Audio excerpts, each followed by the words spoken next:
सदा यही कहते आए कि यदि आगे बढ़ना है तो अपनों का साथ दो।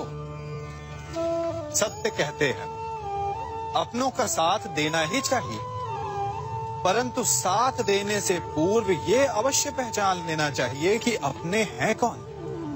क्या अपने वही होते हैं जिनके साथ हमारा रक्त संबंध होता है, या अपने मित्र?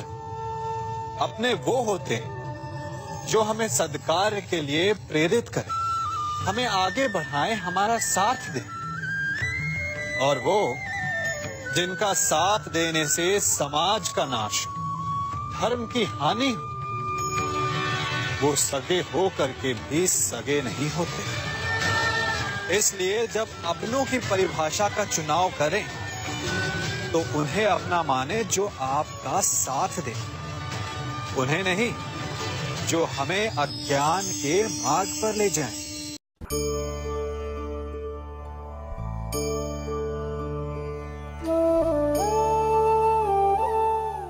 आप जिनसे प्रेम करते हैं, सदा उनके समीप रहना चाहते हैं, नहीं चाहते कि कभी अपनों से दूर होना पड़े, बिछड़ना पड़े।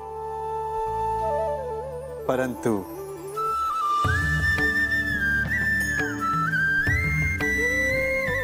एक समय के पश्चात अपनों से दूर हो जाना उन्नति के लिए आवश्यक है। आप माता पिता हैं ना? यदि आप अपनी संतान के जीवन के हर पग पर उनका मार्गदर्शन करते रहेंगे तो आपकी संतान स्वयं मार्ग चुनना कैसे सीखेगी? मार्ग के कांटों से स्वयं को बचाना कैसे सीखेगी? इसीलिए एक समय के पश्चात अपनों से बनाई गई दूरी सदा लाभदायक रहती है। आज मैं आप सबको एक कथा सुनाता हूं। एक दिन प्रातः एक व्यापारी अपने घर से निकला। घर से निकलते ही एक बिल्ली ने उस व्यापारी का मार्ग काट दिया। व्यापारी घबरा गया, वो फिर से घर लौट गया और शुभ घड़ी की प्रतीक्षा करने लगा। और जब वो पुनः अपने घर से निकला तब वो वाहन जा चुका था जिससे राजा तक पहुंचकर उसे भेंट देनी थी। राजा को भेंट नहीं मिली। राजा क्रोधित हो गए। राजा ने उस व्यापारी का व्यापार बंद करवा दिया। इस कारण व्यापारी क्रोधित होकर घर पर अपनी पत्नी से लड़ बैठा।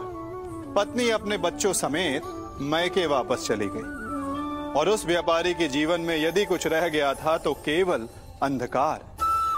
और इन सब का कारण वो उस बिल्ली को मानता रहा जिसने उसका मार्ग काटा था।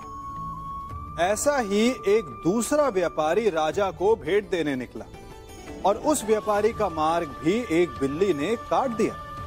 वो व्यापारी तनिक घबराया, परंतु उसने आगे बढ़ना अधिक उचित समझा। राजा तक वो समय पर पहुंचा। उसने राजा को भेंट की। राजा प्रसन्न हुए और राजा ने व्यापारी को अपना व्यापार बढ़ाने की अनुमति दी, स्वर्ण आभूषण दी। जब व्यापारी घर पर पहुंचा तो पत्नी को आभूषण और अपने बच्चों को देने के लिए वस्त्र थे उसके पास। हर ओर प्रसन्नता थी। समझ रहे हैं ना? दोनों के साथ एक ही प्रकार की घटना हुई, परंतु दोनों की प्रतिक्रिया भिन्न थी। ऐसा ही हमारा जीवन भी है।